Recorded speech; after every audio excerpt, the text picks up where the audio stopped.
Okay, so I'm going to do a quick video here, kind of walk you through some of the stuff we had talked about on Friday dealing with um, Microsoft Access, creating a database and entering data. And then, for what we're going to use for our exercise here is going to be this worksheet. Now, I'm going to post this worksheet and this video up onto our class site, so we'll have it. But if you recall, what we did was we took this. This is a worksheet that lists a class. All right, the class roster. There's a couple different data elements which we had identified and called out. All right, so what we're looking at here is there's a couple different ways we can do this. All right, so the one I think what we'll do is, well, I guess we could follow the structure here. All right. But what we can do is, so what we did with our exercise is we group this out into 5 tables.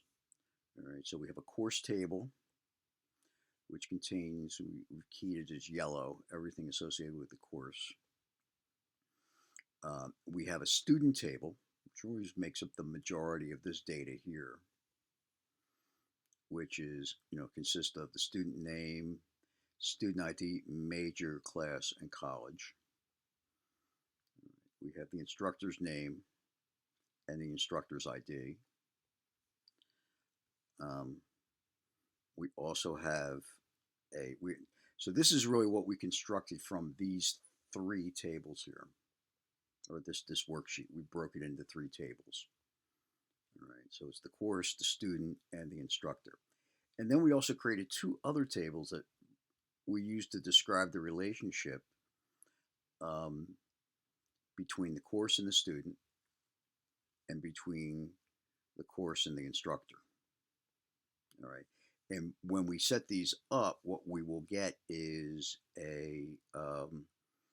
when we set this table up, we can create the relationships we can recreate this structure right here. All right. Put this into a relational format and um, be able to execute a query to reproduce this particular um, worksheet. All right.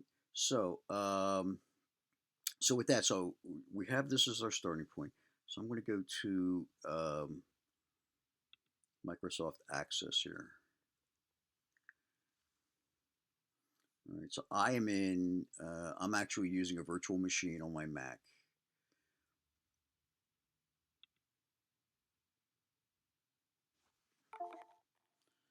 Okay. And I will start this up.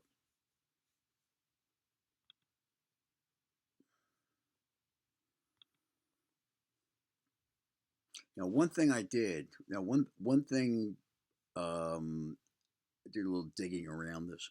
One problem we have by default, if you install Microsoft Office 365, and I think this is an Office 365 feature, if you install Access through Office 365, by default you do not get the developer access, which is what we really want to use when we're creating queries and stuff. So, so where you set this up at when you first come in to Access, if you can come under Options, all right. And what we can do is we can add it to. I guess we have a choice between adding it. What I added it to, I didn't add it. I was going to add it to the ribbon, but you can actually turns out we can add it to the Quick Access bar toolbar. That is this right here. So this is a feature of Office. Right? And what it allows us to do is to add a set of functions that we can just one click it and get to it without having to exit or do anything, disrupt what we're working on in the worksheet. All right, so let's use the quick access toolbar. All right, and what you'll see, well, I'm going to remove this right now. Okay, by default, it should look like this. So you have save, undo, and redo. All right, and what we want to do is we want to add the design view, which has all the features around that we would need to be able to create queries. All right, with the neat stuff. All right, so what we're going to do is I'm going to take, and you can actually add all of these functions up here, to up here. But I'm just going to I'm just going to add the design view. So the design view is what we want to is what we want to use. Okay, so I'm going to select it, and I'm going to click add. I'll do an OK. All right, I'm going to create a new database then.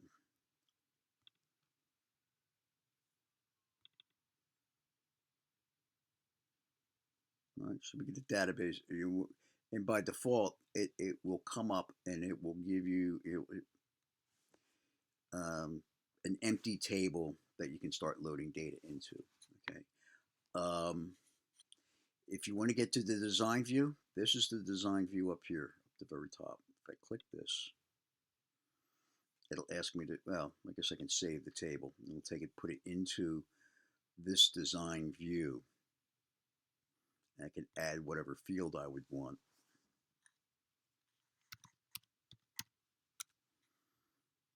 Now, what you need to do is add the field, and in addition, also need to add the data type. I think for most of the fields we have in our structure, we can use short text. All right, it's a pretty simple structure. All right, so I can do that. So I can save. So I can actually save this. Come out of it. I guess what I can do is let's go to create.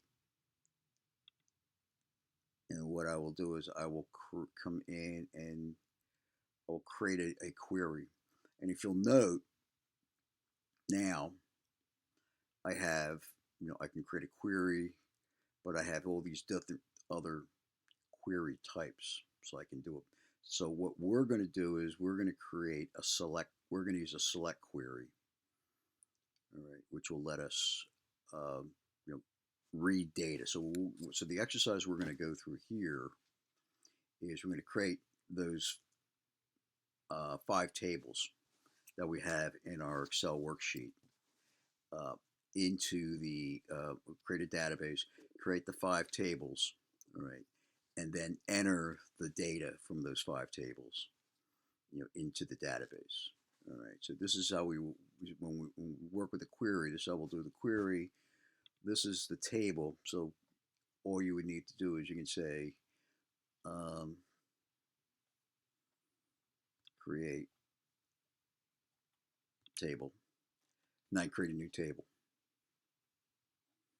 All right, now one thing we want to take a look at, what you want to consider doing, is using this ID for your first field. You get that by default. All right, this is, like we said, this is where we put like the fake key, or the default key that makes every row unique, which is we have to do in a relational database. So I would keep this row and then add our data fields, one at a time. Add one field at a time into our into our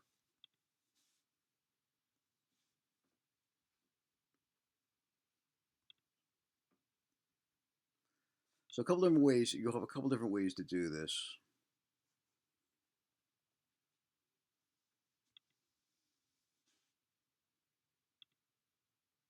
By default, it'll put a field name, a field 1, 2, 3. All right.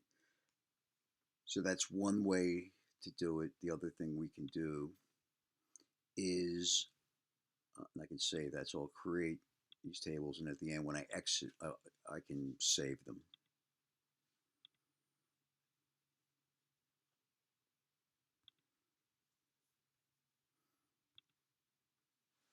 It'll prompt me for it.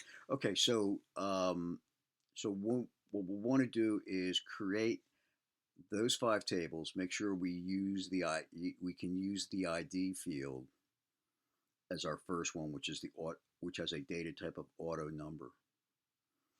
All right, And then once you create the table, then go ahead, take the data that we have in the worksheet, the matching data that's in that worksheet. Um, and actually, in that case, what we're going to want to do, we take a look at that again real quick. So in the for the CRN, we're only going to enter one record. All right. For the instructor name and ID, we're only going to enter one record. All right. And then we're going to enter one record for each line of the worksheet for the student. And then the student will be, and for the student, for the course student relationship, what we'll want to do is create an entry, one for the CRM, which is only going to, we only have one CRM, so that's going to be this 10161, and then one student ID, and an entry for each student ID. And then finally, for the instructor, all we will need is the CRN number and the instructor ID. All right, so that hopefully will put us on the right track for kind of doing the exercise. Because we'll do once you build this, save it, and what I'd like to do is in class on Friday is kind of go through and do some work with this and kind of showing you or setting up queries and whatnot. All right, so hopefully this will put you on the right track. If there's any questions, just send me an email and or text me and I'll get back to you as soon as I can. All right, thanks a lot. Talk to you a little later.